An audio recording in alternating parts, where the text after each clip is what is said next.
ஸ்ரீ குருப்யோ நமஹ. தெய்வத்தின் குரல் 4ஆம் பகுதி 25வது தலைப்பு. கண்ணன் துப்பறிந்தார். அதன்படி கிருஷ்ணர் சத்ராஜித்தின் பட்சமாயிருந்தவர்களில் சிலரையும் தம்மோடு அழைத்து கொண்டு பிரசேனன் போன காட்டுக்குப் போனார். அவனுடைய குதிரையின் குளம்படியையே பின்பற்றி எல்லாரும் போனார்கள். ரொம்ப தூரம் போனதும் ஒரு இடத்துக்கு மேலே அடிச்சுவடு போகவில்லை. அந்த இடத்தில் ஒரே இரத்தக்கரையாக இருந்தது. கொஞ்சம் எலும்பு துண்டுகளும் கிடந்தன. மனுஷ்ய அவயவங்கள், குதிரையின் அவயவங்கள் ஆகிய இரண்டிற்குமான அஸ்திகளாக அவை இருந்தன.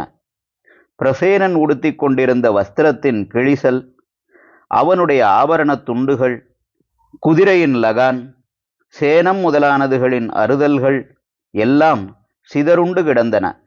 இந்த தடயங்களிலிருந்து ஒரு துஷ்ட மிருகம்தான் பிரசேனன், அவனுடைய குதிரை ஆகிய 2 பேரையுமே அடித்து போட்டிருக்கிறது என்று எல்லாருக்கும் தெரிந்துவிட்டது.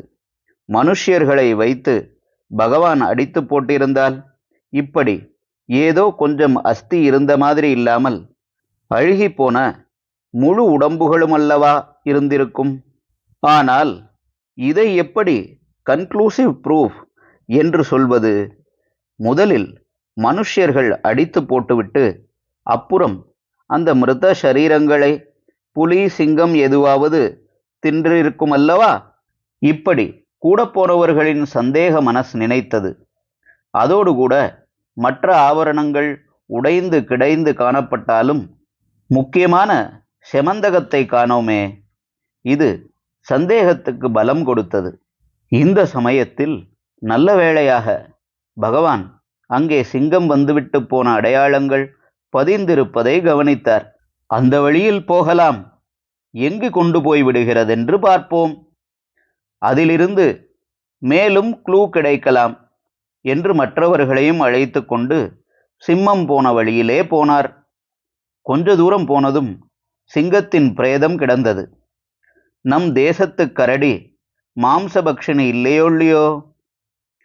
அதுவும் இல்லாமல் மாம்சபக்ஷினிகள் கூட ஆடு, மாடு, மான், முயல் முதலான சாகபக்ஷினிகளைத்தான் தின்னுமே தவிர இன்னொரு மாம்சபக்ஷினியை தின்னாது. சிங்கத்தின் உடம்பு கிடந்த இடத்திலேயே ஒரு கரடியின் காலடி பூமியில் அழுத்தமாக பதிந்திருந்தது.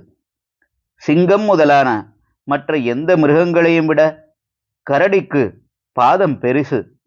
அதோடு மற்ற எந்த மிருகம் மாதிரியும் இல்லாமல் கரடியும் மனுஷ்ய குரங்கும் மாத்திரம் 2 கால்களாலே மனுஷன் மாதிரி நிற்கக்கூடியவை அல்லவா? அதனாலே உடம்பு வெயிட் முழுக்க தாங்குகிற இரட்டை பாதத்தின் சுவடு பூமியில் நன்றாக பதிந்துவிடும்.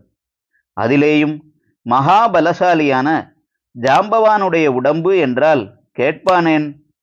அதனாலே அதற்கப்புறம் சுலபமாக கரடியின் சுவட்டை பின்பற்றி கொண்டே பகவானும் மற்ற ஜனங்களும் போனார்கள். அது ஒரு குகை வாசலில் கொண்டு விட்டது. குகை பாட்டுக்கு ஒரே இருட்டாக எங்கே முடிகிறதென்றே தெரியாமல் நீளக்க போய்கொண்டே இருந்தது. அதிலே போவதற்கே மற்ற ஜனங்களுக்கு பயமாயிருந்தது.